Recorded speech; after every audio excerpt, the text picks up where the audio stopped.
کام کرے تو اولاد کی دنیا سنورتی ہے، اور اگر اولاد اچھا کام کرے تو ماں باپ کی آخرت سنورتی ہے۔ کانا ابوہما صالح، اللہ اکبر، یہ ہمیں بتا رہا ہے، کانا ابوہما صالح، یہ ہمیں بتا رہا ہے کہ اوپر کا 10ویں یا 17ویں پشت کا دادا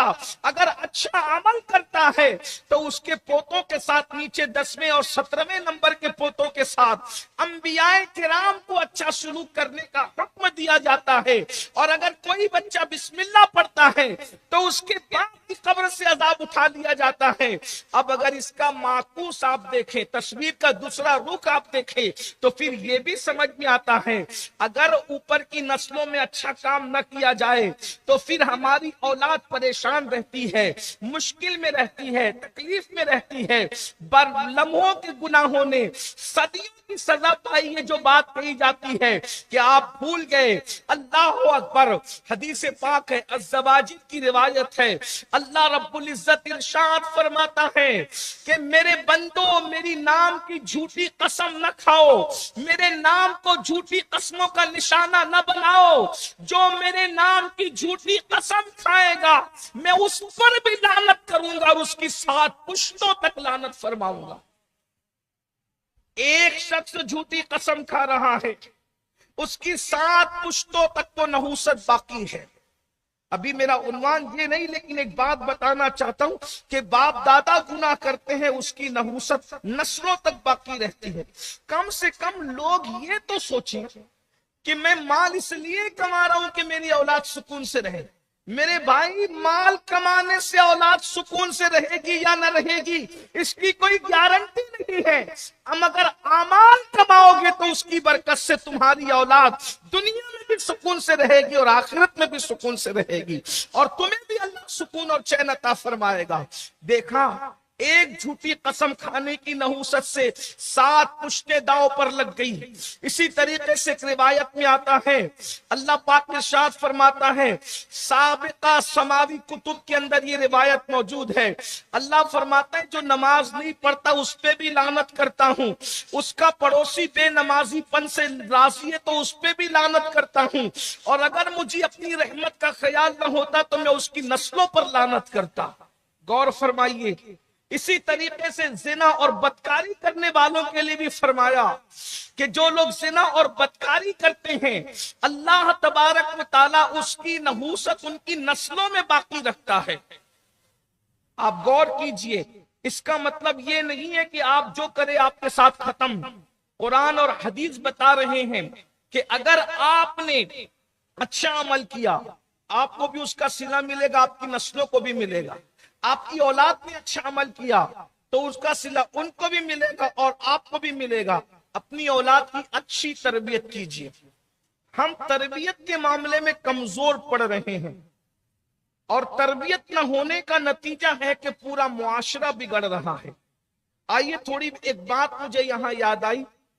بڑے عظیم بزرگ ہے شیخ محقق حضرت علامہ شیخ عبدالحق محدث دہلوی رحمت اللہ علیہ، بہت بڑے بزرگ ہیں، ان کا شمار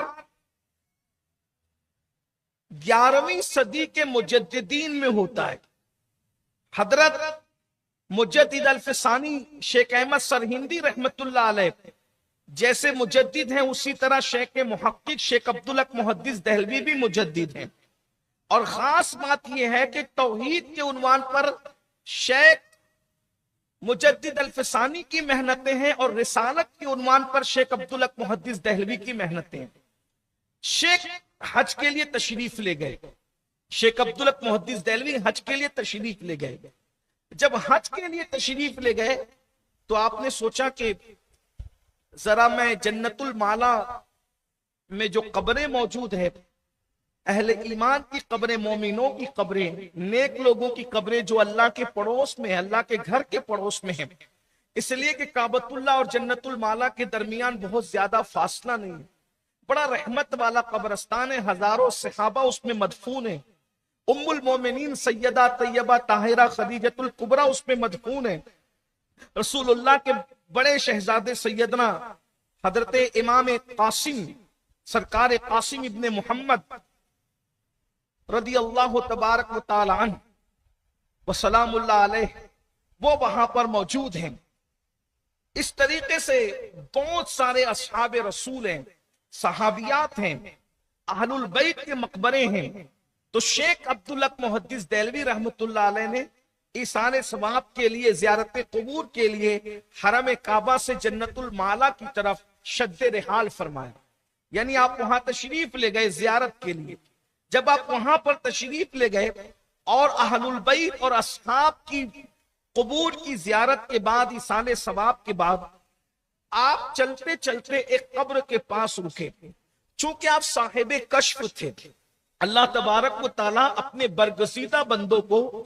کشف کی قوت عطا کرتا ہے، یعنی انسان کی ماتھے کی دو آنکھوں کے ساتھ اللہ اس کو نور ایمان کی بھی آنکھ عطا کرتا ہے۔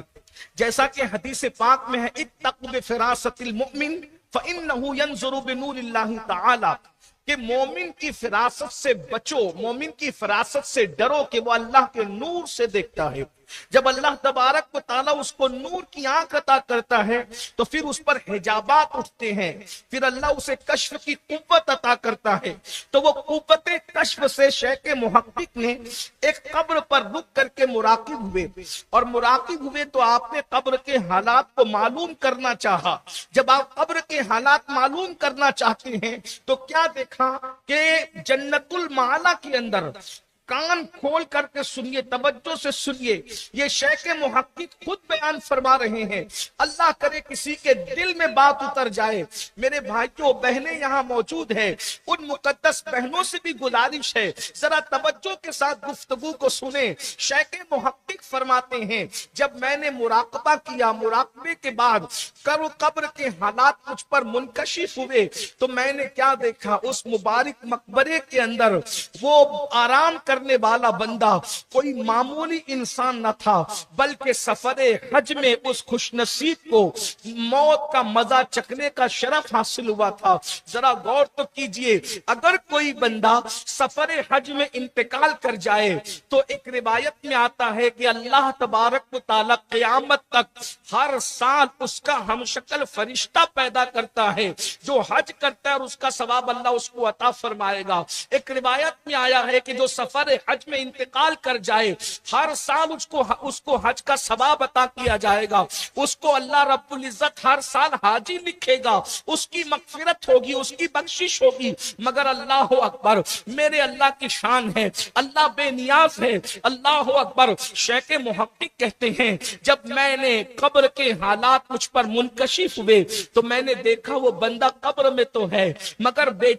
چین ہے، بے قرار ہے۔ تو میں نے اس سے پوچھا، اے اللہ کے بندے، تو سفر حج میں اس دنیا سے رخصت ہوا، تو حج کے سفر میں اللہ سے ملا، یہ تو بتا تیری بے چینی کی وجہ کیا ہے، تیری بے قراری کی وجہ کیا ہے، تیرے اضطراب کی وجہ کیا ہے؟ وہ بندہ کہتا ہے میرے اللہ نے تو میرے لیے کوئی کمی نہ کی، لیکن میری بے چینی کی وجہ یہ ہے، میری بے قراری کی وجہ یہ ہے، میرے اضطراب کی وجہ یہ ہے کہ میرا بیٹا جو میں چھوڑ کر کے مرا ہوں وہ بد چلن ہے، وہ بدکار ہے، وہ فاسق و فاجر ہے، وہ نشہ کرتا ہے، وہ برائیاں کرتا ہے، وہ جرائم کرتا ہے، وہ اللہ رسول کو ناراض کرتا ہے۔ اس کے برے اعمال جنت المعلا میں بھی مجھے بے چین کرتے ہیں، اللہ کے حرم میں دفن ہونے کے باوجود بھی مجھے بے قرار رکھتے ہیں، مجھے مضطرب رکھتے ہیں۔ اللہ اکبر۔ شیخ اگر آپ پر حالات منکشف ہو گئے، اگر آپ مجھ پر احسان کر سکتے ہیں تو کریں کہ میرا بیٹا عجب میں فلاں شہر میں رہتا ہے، آپ جائیں اور اس کو جا کر کے سمجھائیں، اس کو میرے حالات بتائیں کہ سفر حج میں تھا، انتقال ہوا، اللہ کے حرم میں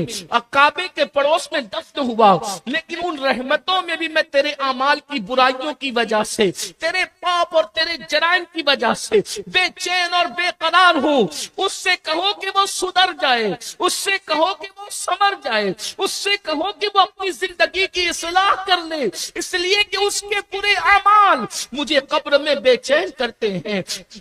بے قرار کرتے ہیں، مجھے مضطرب کرتے ہیں۔ شیخ محقق نے وعدہ کر لیا میں ضرور جا کر ملوں گا، نام معلوم کیا، شہر معلوم کیا، اور آپ نے اس کے بعد ایک بندے کی خیر خواہی کے لیے، اس کی بے چینی کو قبر میں دور کرنے کے لیے اس کے بیٹے تک کا سفر کیا۔ گفتگو آگے بڑھانے سے پہلے اب میں آپ سے یہ پوچھنا چاہتا ہوں، اپنے ماں باپ کے لیے احسان ثواب کرنے والوں، اپنے ماں باپ کے لیے مغفرت کی دعائیں کرنے والوں، اپنے ماں باپ کے لیے بخشش کی دعائیں کرنے والوں، شب برات کے موقع پہ اپنے ماں باپ کی قبر پر جا کر کے بیٹھ کر کے جو ہے وہ دعائیں کرنے والوں، کبھی سوچا جب تم زنا کے اڈوں پہ جاتے ہو، اللہ کے حرم میں جب پاک کرنے والے بیٹے کی وجہ سے، اللہ کے حرم میں دفن ہونے کے بعد، سفر حج میں دفن ہونے کے بعد، کعبے کے پڑوس میں دفن ہونے کے بعد، اولاد کے باپ ایک باپ کو بے چین کرتے ہیں، تو مالیگاؤں کے قبرستان میں دفن ہونے والے باپ کی بے چینی کا عالم کیا ہوگا؟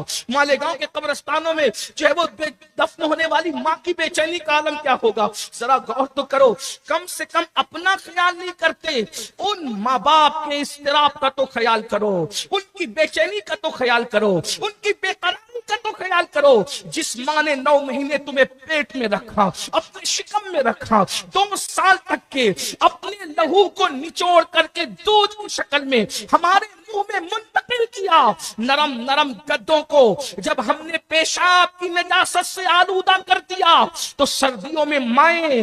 گیلے بستر پہ سو کر، سوکھے بستر پہ نہیں بلکہ اپنے سینوں پر ہمیں سلاتی رہی، رات کے 2-2 3-3 بجے تک بیدار ہوتے تھے، ماں کی نیند میں خلل کرتے تھے، باپ کی نیند میں خلل کرتے تھے، ان کی شفقت اور ممتا نے ہم پر سب کچھ قربان کر دیا، ماں باپ نے ہماری خوشی کے لیے سب کچھ قربان کیا، کیا ہم قبر میں ان کو خوش کرنے کے لیے اپنی خواہشات کو قربان نہیں کر سکتے؟ اپنی خواہشات نفسانی کو قربان نہیں کر سکتے؟ اللہ اکبر، ذرا غور کرنا، اللہ اللہ۔ اس کے بعد شیخ محقق فرماتے ہیں میں گیا، عجب میں جا کر کے جو شہر بتایا گیا تھا ملاقات کی تو میں نے دیکھا بڑا برا حال ہے، وہ نشہ بھی کرتا ہے، وہ گناہ بھی کرتا ہے۔ نشے کے بارے میں کیا 50 مرتبہ گفتگو ہو چکی، لیکن ایک بات میں اتنی عرض کرنا چاہتا ہوں، اللہ کرے لوگوں تک پہنچے۔ اللہ کے رسول علیہ السلام فرماتے ہیں نشہ کرنے والے لوگ مشرکوں کی طرح ہیں، نشہ کرنے والے لوگ بت پرستوں کی طرح ہے۔ اللہ کے رسول صلی اللہ علیہ وآلہ وسلم نے فرمایا نشیڑی بیمار پڑے تو عیادت نہ کرو، نشیڑی اگر رشتہ مانگے تو اپنی بیٹی کا رشتہ اس کو نہ دو۔ علماء فرماتے ہیں اللہ اکبر، علماء اپنی کتب میں لکھتے ہیں اگر کسی جوان کے بارے میں تمہیں پتا ہے کہ وہ نشہ کرتا ہے اور اس کے باوجود بھی تم نے اپنی بیٹی کا رشتہ اس نشیڑی کو دے دیا تو علماء لکھتے ہیں کہ گویا تو نے زنا کے لیے اپنی بیٹی کو اس کے لیے پیش کر دیا۔ ویڈیو اگر اچھی لگی ہو تو لائک کر کے آگے شیئر ضرور کر دینا۔ اللہ حافظ۔